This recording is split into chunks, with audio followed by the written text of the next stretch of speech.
ಅಡ್ಕ ಬಂದಿರ್ತಕ್ಕಂಥದ್ದು convince ಮಾಡಕ್ ಬಿಡಿ sir. ಕೇಳ್ರಿ ಅಲ್ಲ ಸ್ವಲ್ಪ ನಾವು we are ready for any debate. ಈ ತರ ಹಗರಣ ಯಾವತ್ತೂ ನಡೆದಿಲ್ಲ ಇತಿಹಾಸದಲ್ಲಿ. ನಾವು ಯಾವತ್ತೂ ಕೂಡ ಚರ್ಚೆ ಮಾಡಕ್ಕೆ ಎದುರ್ಕೊಳ್ಳಲ್ಲ, ಚರ್ಚೆ ಮಾಡಕ್ ತಯಾರಾಗಿದ್ದೀವಿ. ಆದ್ರೆ ನಿಯಮಾವಳಿಗಳ ಪ್ರಕಾರ ಸಭೆ ನಡೀಬೇಕು. ಈಗ ನೀವು ಕ್ವಶನ್ ಅವರ್ ತಗೊಂಡಿದ್ದೀರಿ, ಕ್ವಶನ್ ಅವರ್ ತಗೊಂಡಾದ್ಮೇಲೆ ನೀವು ಅವ್ರಿಗೆ ಅವಕಾಶ ಮಾಡಿಕೊಡಿ. ಏನ್ ಸಬ್ಮಿಟ್ ಮಾಡ್ಬೇಕು ಅಂತಾರೆ, ಏನ್ ಸಬ್ಮಿಷನ್ ಮಾಡ್ಬೇಕು ಅಂತಾರೆ ಮಾಡಲಿ.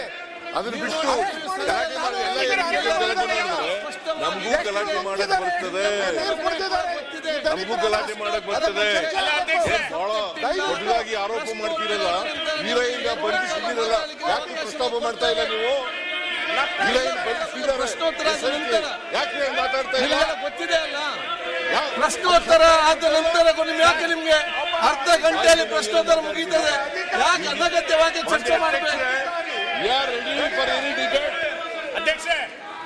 ವಿರೋಧ ಪಕ್ಷದವರು ಯಾವುದೇ ಪ್ರಶ್ನೆ ಕೇಳಿದ್ರು ಕೂಡ, ಯಾವುದೇ ಚರ್ಚೆ ಮಾಡಿದ್ರು ಕೂಡ ನಮ್ಮ ಸರ್ಕಾರ ಉತ್ತರ ಕೊಡ್ಲಿಕ್ಕೆ ತಯಾರಾಗಿದೆ, ಸಮರ್ಥವಾಗಿದೆ.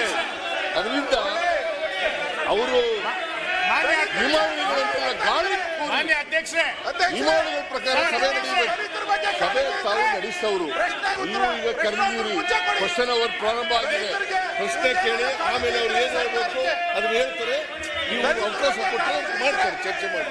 ಈಗ ನೋಡಿ, ನಾನು ಹೇಳುದು ಕೇಳಿ, ನೀವು ಮಾತಾಡ್ಲೇಬೇಕಂತ ಮಾತಾಡಬೇಡಿ.